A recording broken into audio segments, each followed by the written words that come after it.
फिल्मी सितारों को बुला करके ऐसी वीडियो दिखाता हूँ भीड़ इकट्ठी करके और आप ही किसी नेताजी का भाषण कराने के लिए नहीं है। अब मैं पुष्पेंद्र जी की और जब समाज वीडियो बना रहा हूँ और आप देखना सभी। इस बात के लिए तैयार हो जाए कि वो सच को जानना चाहता है और उस सच को जानना चाहता है, सालों में 4-4, 5-5 पीढ़ियां जो है लोग देख सकते हैं, वो समाप्त हो गई। देख सकते हैं पुष्पेंद्र जी यहाँ पर आए हुए हैं। उनके सपने समाप्त हो गए। मैं सुबह से इसलिए 1946 और आप सभी लोग देख सकते हैं इनके चाहने वाले। आपको याद रखना आवश्यक है। ये अलीगढ़ में आए हुए प्रोग्राम बहुत ही सुंदर तरीके से बनाया गया है। और वो इसलिए कि आप याद रखें सकते हैं आप यहाँ पर 14 अगस्त कितनी सारी भीड़ 1946 देखो दोस्तों, इनके चाहने वाले देखो आप हिंदुस्तान में एक पार्टी देख सकते हैं आप यहाँ पर। 1906 में बनी थी। तो देखो पूरा भरा हुआ है, देख सकते हैं आप सब। दो घटना है 1946 की। यहाँ पर इनके कितने एक 1946 का चुनाव कितने चाहने वाले हैं और एक 1946 में देख सकते हैं। शहीद सैयद सोहरावर्दी जो यूनाइटेड बंगाल का चीफ मिनिस्टर था, उन्होंने कोई काम छुपा के नहीं किया, ऐलानिया किया। लेकिन आपके लोगों ने आपको मूर्ख बनाया, कहा कि आंखों में पट्टी बांध लो। 14 अगस्त 1946 को भारत की धरती पर मुस्लिम लीग के आह्वान के ऊपर बंगाल में जो मुस्लिम लीग का चीफ मिनिस्टर था, उसने डायरेक्ट एक्शन का ऐलान किया। कुर्सी पर बैठा हुआ था, उस वक्त जो भी संविधान था वो उस पर भी लागू था, लेकिन फिर भी उन्होंने उसकी चिंता नहीं की कि लोग क्या कहेंगे,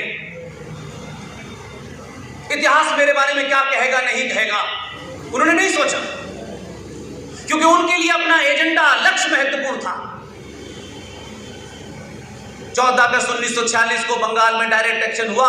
15,000 हिंदुओं का कत्ल किया गया। सड़कों पे, गलियों पे, बस स्टैंड पे, रेलवे स्टेशन पे वाला कोई नहीं था। लेकिन दिल्ली में कुछ लोग भाईचारे के गीत गाते रहे थे। लिहाजा आप 14 अगस्त 1946 को भूले और 1946 में जो इलेक्शन हुआ, उस इलेक्शन के चुनाव नतीजों को भूले या आपको भुलवाया गया। तो जो आज की स्थिति है, अगर उसे सुधारना चाहते हैं, समझना चाहते हैं, तो उन बीमारियों को जरूर समझें। पहले डॉक्टर भी किसी बीमारी से जब ग्रस्त होता है आप लोग, तो आपकी हिस्ट्री पूछता है। छोटी मोटी बीमारी ठीक कर देता है, लेकिन कुछ बीमारियां ऐसी होती हैं कि आपकी फैमिली हिस्ट्री पूछता है और फिर पता करता है कि ये बीमारी इनको खानदानी है, तो वहीं से इलाज शुरू करता है, तब आप ठीक होते हैं। जो आपके व्यक्तिगत जीवन में होता है, वही राष्ट्रों और देशों के जीवन में भी होता है। जो कौमें अपने इतिहास को भूल जाती हैं, भीड़ है आप 100 करोड़ इस देश में, बहुत चर्चा होती है 100 करोड़ हैं हम, लेकिन 100 करोड़ होने के बाद भी दुनिया की पहली ऐसी कौम है आप, दुनिया के पहले ऐसे लोग हैं आप। 100 करोड़ होने के बाद भी आप भारत की सरकार से घुटनों के बल पिछले 50 साल से एक भीख मांगते हैं। आपको समान नागरिक अधिकार चाहिए। ये दुनिया में पहला देश है जहां का बहुसंख्यक ये मांग करता है और अल्पसंख्यक कहता है हमें नहीं चाहिए।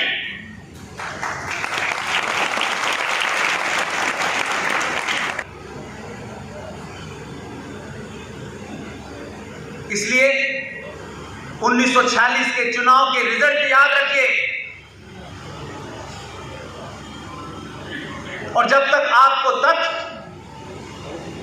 रेफरेंस आपके मजबूत नहीं होंगे, तो आपका तर्क कभी मजबूत नहीं हो सकता।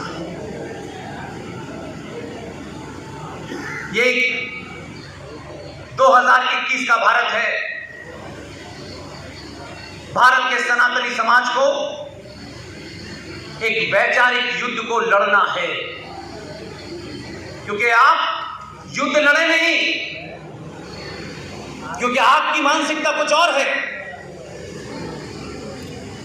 आप तो कहते हैं कि लड़ने का काम क्षत्रियों का है, हमारा थोड़ी नहीं कोई काम। जो काम आप प्लासी के युद्ध में कर रहे थे वही आज कर रहे हैं। आक्रांत आपसे लड़ रहा है, क्षत्रिय इधर से लड़ रहा है, बाकी इस देश में लोग ताली बजाने के लिए खड़े रहे हैं कि कब इसका परिणाम क्या निकलेगा, और हम सिर्फ ताली बजाएंगे।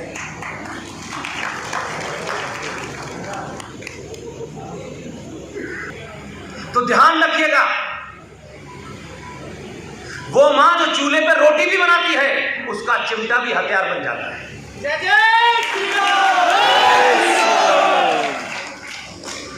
युद्ध में तो आपके पास सिर्फ यही खबरें आती हैं, 5 सैनिक उधर के मारे गए, 2 हमारे मारे गए।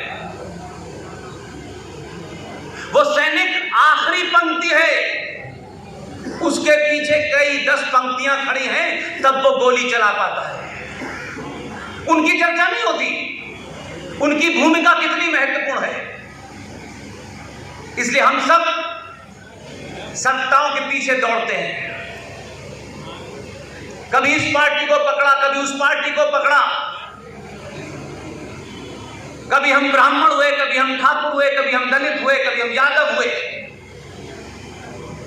जब इससे दिल नहीं भरा तो सत्ता के दलालों ने आपको एक शब्द निकाला, ये महापिछड़ा है, ये महादलित है, ये अमीर ब्राह्मण है, ये गरीब ब्राह्मण है। और हम सब अपने स्वार्थों के लिए, चंद नेताओं से नजदीकी के लिए, मेरा स्वार्थ पूरा हो जाए, इसलिए उन सब नारों को आगे बढ़ाया हमने। पर एक राष्ट्र के रूप में नहीं सोचा। हम देश की चिंता करते हैं और हर बार देश के बारे में कहते हैं। एक देश था, दुनिया का बड़ा ताकतवर देश था, जिसे सोवियत यूनियन कहा करते थे। दुनिया के आधुनिक हथियार थे, हजारों लाखों मिसाइल थी उनके पास। दुनिया डरती थी रूस से। एक ही गलती की उन्होंने सेना लगा करके देश बचाया, लेकिन राष्ट्र के लोग कायर हो गए, इसलिए 24 टुकड़े हो गए।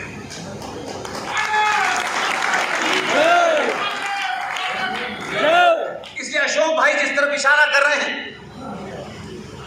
यह देश खतरे में बिल्कुल भी नहीं है। किसी को गलतफहमी हो, इस देश के पड़ोसियों को भी गलतफहमी नहीं है। भारत देश को कोई खतरा नहीं है, बिल्कुल भी नहीं है। मैं पूरे होश और हवास में बात कर रहा हूं, लेकिन भारत राष्ट्र को सबसे ज्यादा, आप कह सकते हैं कि राष्ट्र और देश है क्या चीज, क्योंकि हमारे लिए सब कुछ देश देश देश की बात ज्यादा हुई। जो राष्ट्र होता है अलग चीज से चलता है, टुकड़ा है, उसकी बाउंड्री है। आप कह सकते हैं काराकोरम से कन्याकुमारी तक, आसाम से गुजरात तक, ये कह सकते हैं। इसके अंदर की व्यवस्था चलाने के लिए पुलिस है, न्यायपालिका है, सबका एक मैंडेट है। पार्लियामेंट से चलेगा, संविधान से चलेगा, सुप्रीम कोर्ट कुछ उससे चलेगा, लेकिन सब उस देश के अंग हैं और हर अंग अपने किसी न किसी कानून से बंधा हुआ है। इसलिए देश तो चल रहा है। देश तो उस वक्त भी चल रहा था जब भारत का प्रधानमंत्री बीच बीच में सो जाता था।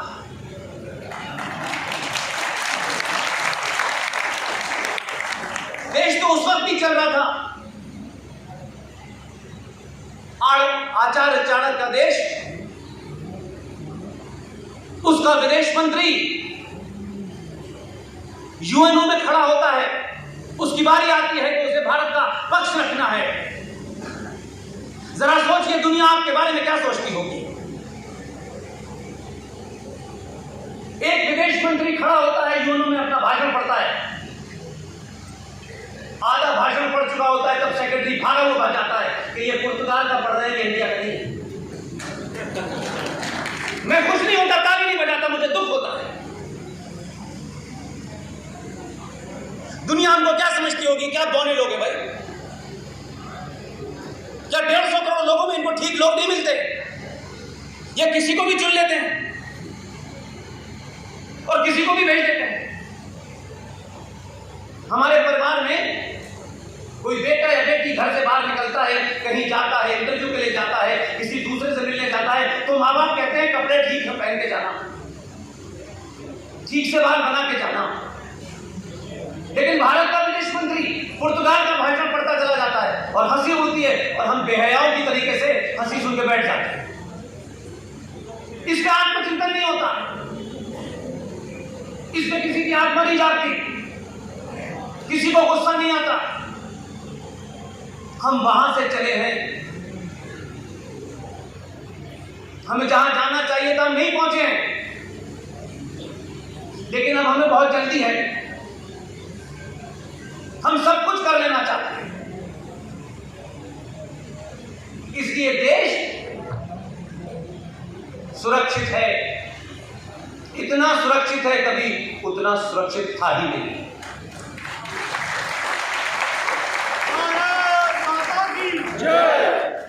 आपकी भूमिका, मेरी भूमिका इस देश के सुरक्षित होने में कुछ भी नहीं है। विदेशी आक्रमण होता है, हम टीवी पे खबर देख लेते हैं, कितने मरे कितने मारे, खुश हो गए, बात खत्म हो गई।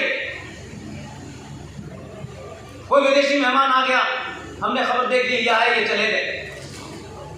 हमारे प्रधानमंत्री ने क्या कहा, हमारे विदेश मंत्री ने क्या कहा, हम इससे ज्यादा नहीं सोचते। लेकिन राष्ट्र क्या है? राष्ट्र मेरी आपकी आस्थाओं, परंपराओं, सरोकारों से चलता है। राष्ट्र को बचाने की, चलाने की जिम्मेदारी समाज की होती है। और जब समाज पूरे तौर से सरकारों पर निर्भर हो जाता है कि सब काम सरकार करेगी, हम कुछ नहीं करेंगे, हम इसका इंतजार करेंगे कि इस बार जो बजट आया है उसमें कितनी इनकम टैक्स की छूट मिलने वाली है। आज पेट्रोल की कीमत कितनी है? कम क्यों नहीं हुई, ज्यादा क्यों नहीं हुई? प्याज क्यों बढ़ गई? जब समाज अपनी भूमिका को, अपने आदर्शों को, अपनी संस्कृति को, अपनी आस्थाओं को, अपनी परंपराओं को जब नहीं बचाना चाहता, वो कायर समाज चाहता है सरकार उसकी आस्थाओं को बचाए। दुनिया में ऐसा नहीं होता, नहीं होता ऐसा। इसलिए स्टेट या राज्य जो होता है, जिसे आप देश कहते हैं, वो ऐसे कायर समाज के साथ नहीं खड़ा होता। हजारों साल पहले, मैं नहीं जानता 47 से पहले क्या था, औरंगजेब ने ये किया वो किया, ये कहानियां सुनते सुनते हम बड़े हो, हम कुछ कर भी नहीं सकते। लेकिन मेरी ये जनरेशन, गौरव भाई के दौर की जनरेशन, आज भी अगर सच नहीं बोला तो ये चौराहे चौराहे आपको घेर लेंगे, आप भाग नहीं सकते हैं। इस संचार क्रांति ने आपके झूठ की पोल खोल दी। इसलिए मेरा काम कोई और करेगा, मैं सिर्फ अपने बेटे को सीईओ बनाऊंगा, जुगाड़ टुगाड़ करके उसे अमेरिका भेज दूंगा। भारत में और लोग हैं, ये देश चलाएंगे। भगत सिंह किसी को बनना है बने, सुभाष बनना है बने, लेकिन मैं चाचा नेहरू बनूंगा।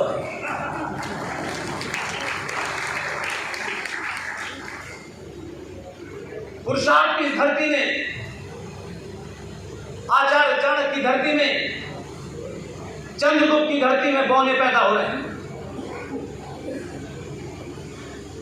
इसलिए कि हमने बहादुरों को कभी अपना आइडियल बनाया नहीं। इसलिए हर चीज में हमारी वो कायरता नजर आती है, चलने में, उठने में, बैठने में, बात करने में।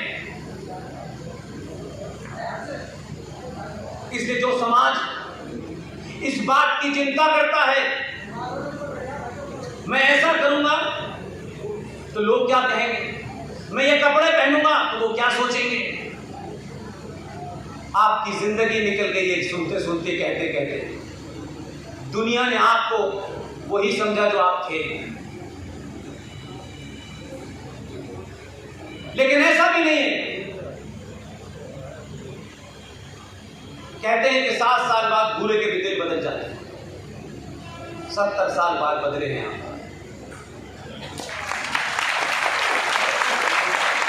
आपने तमाम प्रयोग कर लिए, जातियों के, इलाके के, यहां के, वहां, सारे प्रयोग, कोई बचा ही नहीं। इसलिए आज की समस्याएं वो नहीं है जो हम समझ रहे हैं, वो चुनौतियां जिन्हें आप समझ रहे हैं वो नहीं है। और ये काम जरूरी नहीं है कि पॉलिटिकल पार्टी के लोग, किसी संगठन के लोग ही आपको बताएंगे। हम भी आप ही के बीच से नौकरी करने गए थे। किसी राजनीतिक दल और किसी सरकार का कोई पद डायरेक्टली इनडायरेक्टली हम नहीं लेने वाले हैं। हम जिस पर्पस के लिए आए हैं, हमारी बात 2 लोग भी सुनेंगे तो भी इसी बलबले और जज्बे के साथ कहेंगे, और करोड़ों सुनेंगे तब भी यही कहेंगे। हमें इस बात की चिंता नहीं कि हमारी बात कितने लोग सुनते हैं। आपकी मौजूदगी मुझे ये बताती है कि आपके अंदर एक हलचल पैदा हो गई है। ये हलचल आपको सोने नहीं देगी, ध्यान रखिएगा। आपकी बहनों को, माओं को, बेटियों को, पत्नियों को सोने नहीं दे रही है। अभी मुझे होटल में कोई साहब मिलने आए थे, मैं नाम नहीं जानता, बोले आप मेरे घर में झगड़ा करा देंगे। बोले सोते वक्त में बेडरूम में आपकी स्पीच सुनता हूं और बीवी गुस्सा करती है। ये दोनों तरफ है, ये दोनों तरफ है, ध्यान रखिएगा। इसलिए जो भी बिना किसी स्वार्थ के दुनिया में बोल रहे हैं, आज वो किसी बड़े से बड़े नेता से ज्यादा बड़े हैं।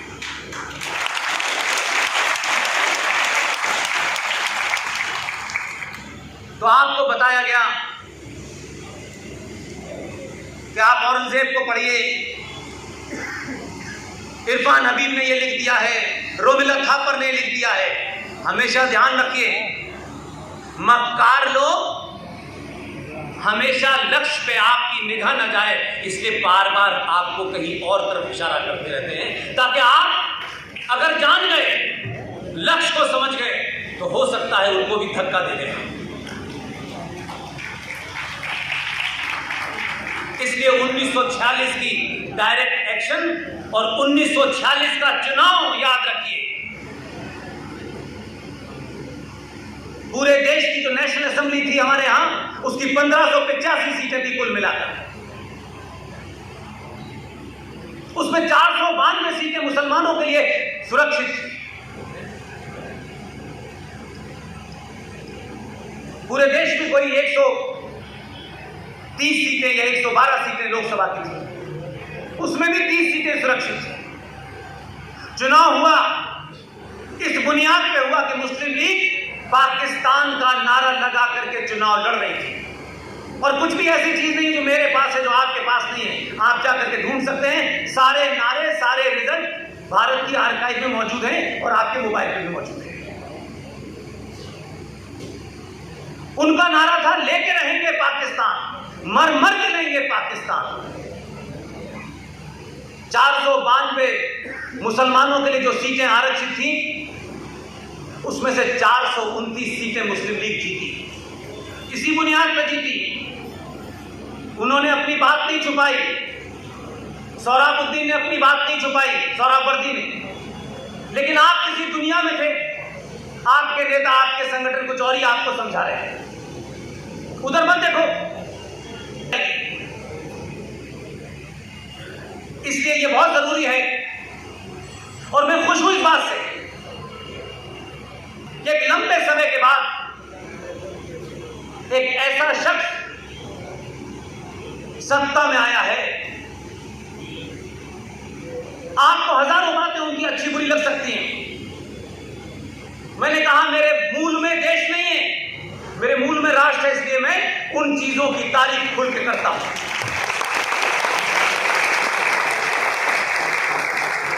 मेरे तारीफ करने से कोई फर्क पड़ने वाला नहीं है। कुछ लोग मुझे कोई नाम दे सकते हैं,